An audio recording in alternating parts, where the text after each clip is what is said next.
So I'm Amanda Armagost. This is Alyssa. She's our new PA, our newest. And I'm Dr. Abbasi, and Alyssa just joined us. Yeah, a couple weeks ago. Yeah. Happy to be here.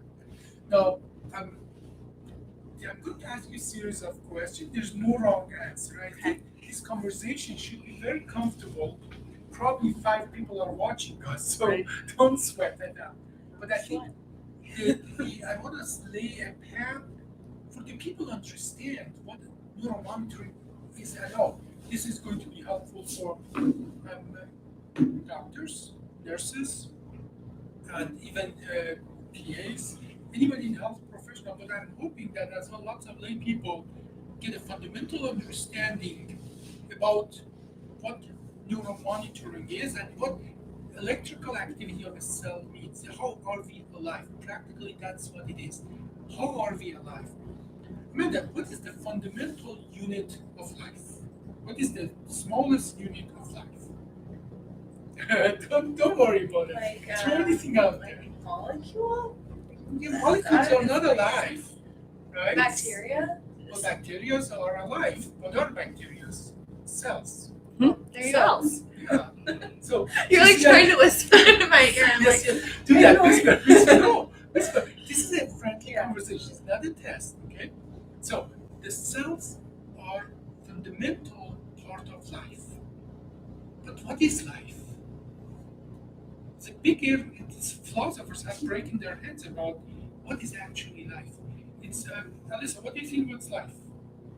That's a good question. I think everybody's going to have their own yeah. individual concept of what life is, whether it's from more of like you said, a molecular version.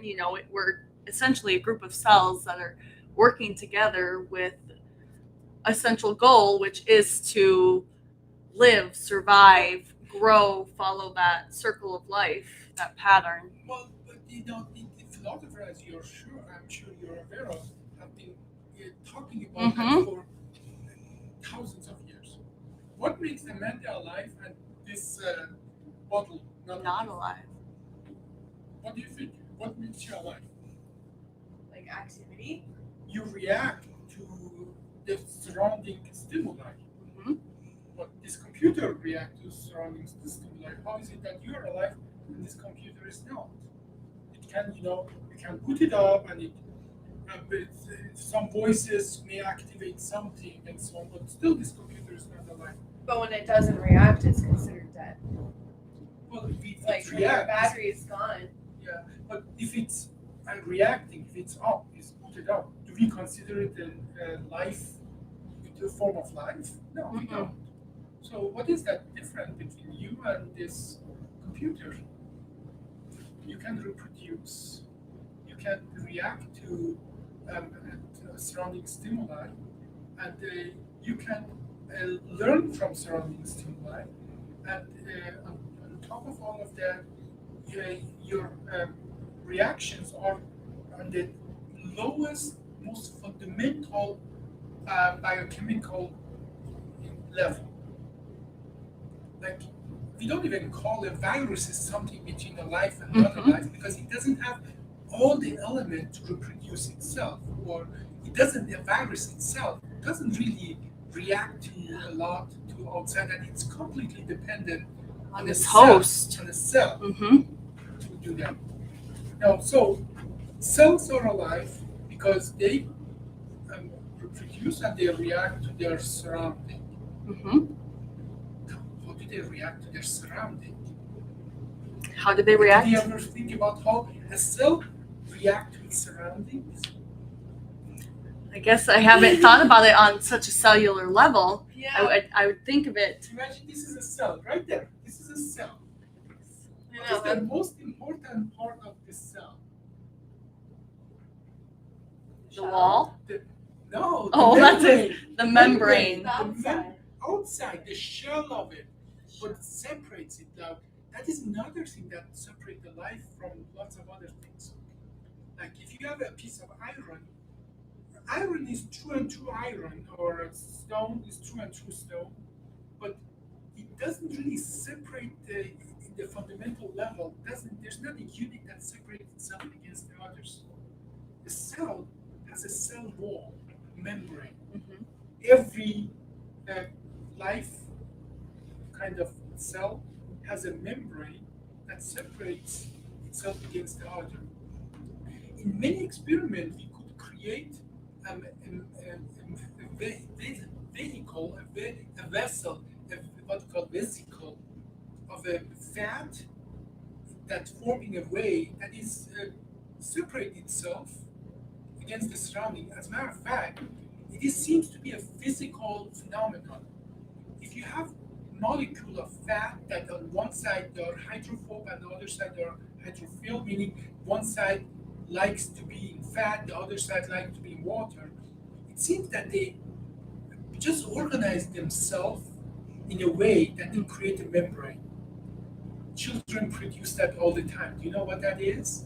Those bubbles that they blow in, and those bubbles, those wall of the bubbles are as thick as a cell wall, because that is a fundamental kind of creation of that. Now imagine that bubble is not that big, so it's not easy to rupture, and you make it smaller to the size of a cell. Now that vehicle is a unit that life can develop, a biochemical, like a kitchen of biochemistry, a laboratory of biochemistry can develop that can react to its surrounding and so on. But again, how do they react to their surrounding? Adaptation, But a cell, yeah, cause and reaction. yeah, a cell, like cells sometimes eat each other, right? Mhm. That's how most of cells survive. Apoptosis. Yeah. Apoptosis when they die. And then phagocytosis. Yeah, The, phagocytosis. yep, Yeah. the eating of They cells. eat each other.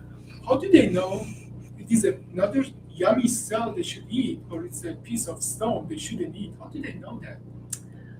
Markers, I know sometimes different receptors, Receptors. Now, biomarkers. imagine if that was our cell, and all it was just a vessel, and inside and outside was the same, You wouldn't be able to tell the difference. you wouldn't be able to tell the difference. So there is a difference between inside and outside. Mhm. Do you know what that difference is between inside and outside? I know you're going to tell me. Good one. Inside, you have a lot of potassium.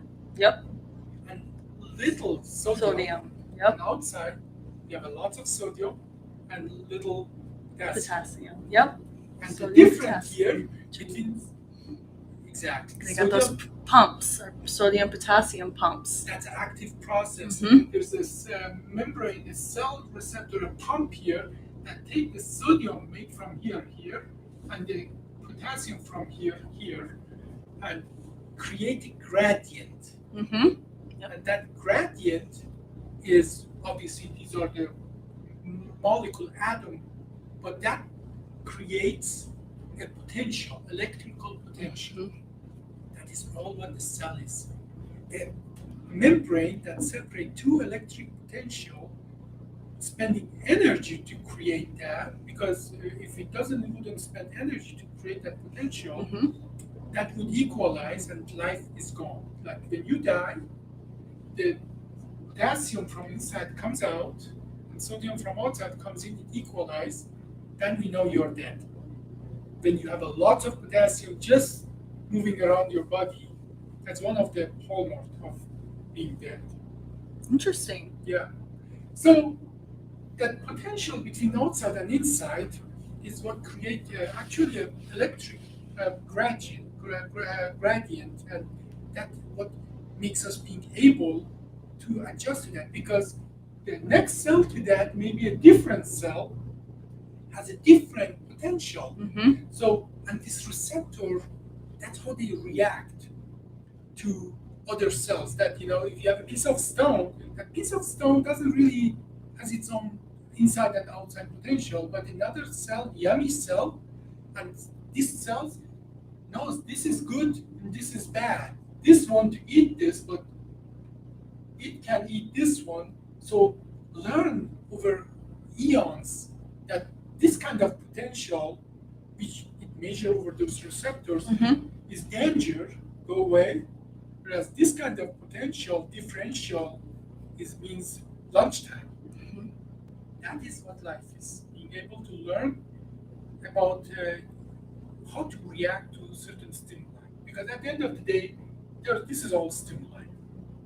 Now, for about life, Earth came to existence about 4.5 billion years ago. Life started pretty soon after, just a few 100 million years, which is nothing. Life started. And for almost 3 billion years, life was just a bunch of individual cells. That's all what it was. But about 780 million years ago, something happened.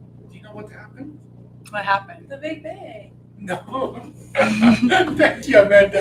Your innocence is legendary. It happened 13.7 billion years ago. And it didn't happen on others. But for the Earth, it was a Big Bang. For the Earth, it was a Big Bang. Two cells learned how to cooperate. A few million years before that, some of the cell, they took other cells inside of them because cells can be different size. That's like we created mitochondria or plants developed the chloroplast. Mm-hmm. They found how a way to have another cell inside of them and cooperate with them. But then, about 800 million years ago, two cells came together, or one cell, usually when the cell is being divided, but one of the cells, when it divided, they didn't separate. They found out together they can take on bigger other cells. It gives them an advantage. And then life exploded. Everything you know happened in the last 8 million years ago by these cells, multi-cell organisms come to existence. From dinosaurs to flies to trees, life exploded. It was a Big Bang of life. Good job, Amanda. Yeah. That Big Bang of the life practically made us. No, but it's a big path between those cells that decided we don't know, we are separated. Now one cell became two, but we are sticking together. It's a big path from that to us. Imagine this cell become now 2 cell, 40 cell, 100 cell, 100,000 cell, 100 million cells. How do they don't come along each other and sabotage each other? How do they communicate with each other? In a small area, those receptors on the walls, they can chemically talk to each other. Literally, they can say, like a swan, how do you call that? Sponges and so on. They chemically communicate with each other that I do this, you do that, or we do all the same thing, but I don't eat you, you don't eat me because we are the same and so on, but we eat the other thing. But at certain size, that chemical communication is not good enough anymore. That chemical communication give way to a different kind of communication. By the way, we still do that chemical communication. Do you know what that's called? Like our body talks with chemicals, talk to other part of our Like body. negative feedback systems? Or- Many of them, but Mhm. what are those protein or other things in our body that makes my kidney talk to my liver, to my brain, and so on? What do we call them? I don't know. I'm How is scared it- to answer. how is I it- know, what's the Don't answer? be There's scared. no I was wrong thinking, answers like, here. Dopamine and serotonin. Well, That's- those Yes. two like types of Hormones. yeah, Hormones. So that what was developed almost a billion years ago, chemical communication still exists. Mhm. We call them hormones. That is what teenage boys usually do. They go hormonal because they turn off their brain and let that billion-year-old system talk. That's how they go hormonal because brain is not reacting.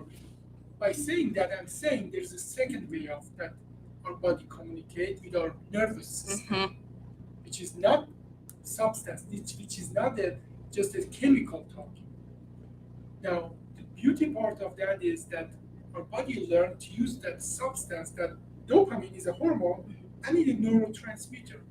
Our body learned to use a more sophisticated way of communicating. And if it wouldn't have, life as we know it wouldn't have existed because nothing could have grown beyond a certain point because the parts if it's just a substance, chemical substance, it can diffuse only that much. Our body learned that it put one nerve, made one cell that goes from one area of our body to a completely different area of the body. And by doing that, it transports the information for some other area, how it should behave, by not sending the chemical thing from here there, but sending the signal there, and at the end of it, still is a chemical substance that gets released and cause an action. The difference is, I throw a bunch of paint here and hope that some of that get to the other side of the street, or I put a pipe from here. From this pipe, I put those chemicals here, and it goes directly where it needs to go to the other side of the street. Very coordinated way. Now, practically, that was the birth of the neurons, which are the cells that literally coordinate our body. Every time you nod your head, or every time you get anxious, every time anything happens in our body, is a harmony of chemistry, and how this chemistry is coordinated by these neurons. Now, the activity of a neuron itself is electrical activity, so it's the same. More potassium inside, more sodium outside. Potassium, sodium, exchange, and creating that kind of gradient of electricity. And then, once the cells, the actual receptors opens up, causes the next to open up. Imagine like a pipe, the axons are like a pipe. And then one the receptors opens up, change the electrical activity, then the next opens up, the next opens up. So practically this gradient of potential goes along the axon. Do you know what that speed is? Fast. Like speed of light. No, it is not. You see that there? Our brain doesn't work with the speed of light. The fastest activity that we can see the neurons for the information to be transferred is about 200 meter, or about 600 feet per second. That is for the fastest alpha motor neurons. But in lots of other things like our pain neurons, it's 6 feet per second. That's all what we. That is why we can react faster with our muscles than it takes the pain to get to our brain. We react to the pain before our brain knows we have pain. Okay, by magnitude. So our body is it's a soup, a salad of electrical activity. And neuromonitoring is measuring those electrical activity in our body, especially where the neurons are, to say how our body, how those neurons are doing. That's all what it is. So what's the process of neuromonitoring? What types of devices do you use, or? The problem with the neuromonitoring is trying to listen with the satellite to a conversation of two people in the backyard. There are millions and millions, billions of neuron cells there. How do we listen to a group of muscles? And that is technologically truly amazing how we can manage that. But at the end of the day, we put electrode, put a small little electrode in your hand, put some other electrode in your brain, and then we see the signals that are here and signals that are there, how they correlate by repeating the pattern, like in something called somatosensory potential. We give electrical activity to your hand, and we gather them from your brain, and we just synchronize it, repeat that. We put it all over it there. All the other activities are random; they average themselves out. But the activity that are based on me just stimulating here, they don't average themselves. All they accumulate, and that is how we get like somatosensory potential by averaging by like 200, sometimes thousands of times. Averaging, putting those signals over each other, like imagine, like, you're literally, people are just talking random things, and the noises, they're just averaging it themselves out. But somebody is shouting again and again and again, and at the same time. So, and if you accumulate things, that the shouting comes out. It's a marvel of technology, but we are doing it every day. Another kind of neuromonitoring we do is finding a nerve, like when we are doing surgery, I do it all the time, and then putting electrode where this nerve goes to. And then I put a little bit of electricity on that nerve to see um, if I stimulate that structure, if I get consistent result, then I know that I'm not damaging the nerve when I'm working around it, or I know that there's not a damage between where I'm stimulating and the endpoint where I'm recording it. So there are obviously machines that are specifically designed for that. Let me make it easy for you. This monitoring of the electrical activity is not limited to neurons. Every day in the United States, in every hospital or clinic, we monitor electrical activity of something else. Do you know what that is? The heart. The heart. EKG. Excellent. High five. EKG. High five. Yeah, good one. So we put electrodes on the skin, and then we see the activity of the heart, and that gives us a lot of information about how the heart doing. Alison, do you want to tell us what EKG or electrocardiogram is, and how it works, and what information we can gain from that? Well, sure. Basically, an EKG kind of explained is you put some electrodes on your heart, and it kind of gives you a rhythm strip from different angles of the heart, different electrical systems. There's a couple different nodes within your heart that kind of give you what you would call like your heartbeat, what's sending your atriums to your ventricles, the left and right side as well. So once those electrodes are placed, you're able to see the rhythm, whether it's regular, irregular, any sort of bundle branch blocks, what we call STEMIs or heart attacks, myocardial infarctions, really about, I wouldn't say anything, but you can tell a lot from EKGs, even hypertrophies. And that's just from The electrical impulses. It's what we kind of consider, a cost-effective way to monitor cardiac symptoms. Guess what? Those machines have become so common. Mm-hmm. I bought for a few $100s. I have one in my office. Really? Yeah. Maybe we should bring it in. You have one here now? I have one, yeah, in my office. Yeah, that's my hobby, trying to turn the EKG machine to a neuromonitoring machine. I have all the electronic that goes with that. Mm-hmm. Because at the end of the day, if you understand the fundamentals of that, you know how you can turn a motorcycle to a car.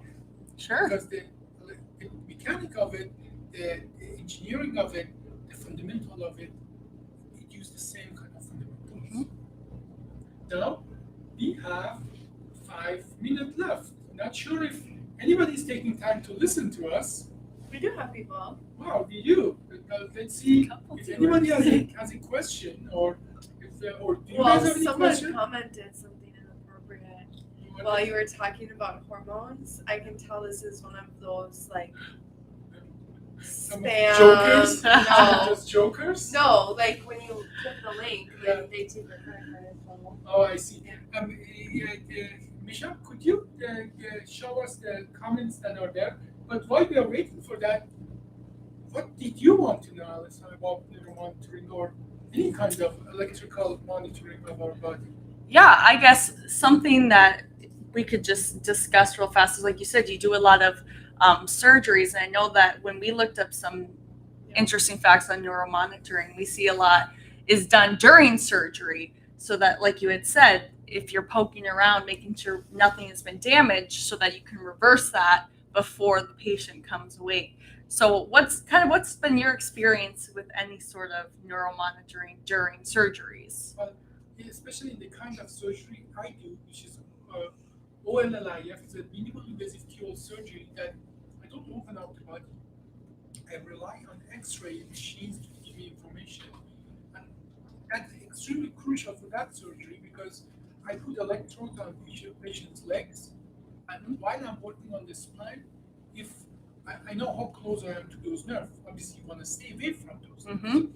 And if when I put a screw in, if the screw that stabilizes the spine is too close to a nerve, it gives you an electric signal, then you know the screw maybe is too close to a nerve and so on. So for my kind of surgery, it's extremely crucial. As a matter of fact, you couldn't be able to do transcam in all of this minimally invasive spine surgery without neuromonitoring. All right. What are some of the side effects that could happen if you weren't monitoring Yeah, that these was my during question. surgeries? If Like you just were not- just tell us some of those things that could happen if someone wasn't careful enough. Well, I couldn't tell you what are the side effects if you wouldn't be doing it for my surgery, Mhm. because you wouldn't be doing my surgery Without it. monitoring it is. But what I can tell you is that the difference would be going from here across the street with your eyes or without your eyes. Sure. Night and day. Yeah, it is. Now, but practically, what is that to keep the surgery safe for kind of surgery we do? Some spine surgeries are done without neuromonitoring, but I think most of the people, most of the surgeons in the United States are starting to employ neuromonitoring. I would not get my spine surgery done without neuromonitoring. Absolutely. Good things to know. Can you do any damage through neuromonitoring? No, you can. The side effect of neuromonitoring is extremely low because all you do tiny electrodes in the legs and then some electrodes in the head, and then you stimulate in a very low, like milliamps area. You stimulate the screws and so on. I'm not aware of any side effect that is really important or significant from neuromonitoring itself. So I don't believe there's in 2022 there's any reason not to do that. Awesome. Oh, I think that's our time. Yeah. Well, this was fun. Yeah. We went from creation of the earth, Like, what is life? Yeah. from what is What life, is it? We still didn't answer the question. is electrical activity at the cellular level. There you go. There you go. That's what life is. Okay. Thank you guys for tuning in. Yeah. Well, thank you.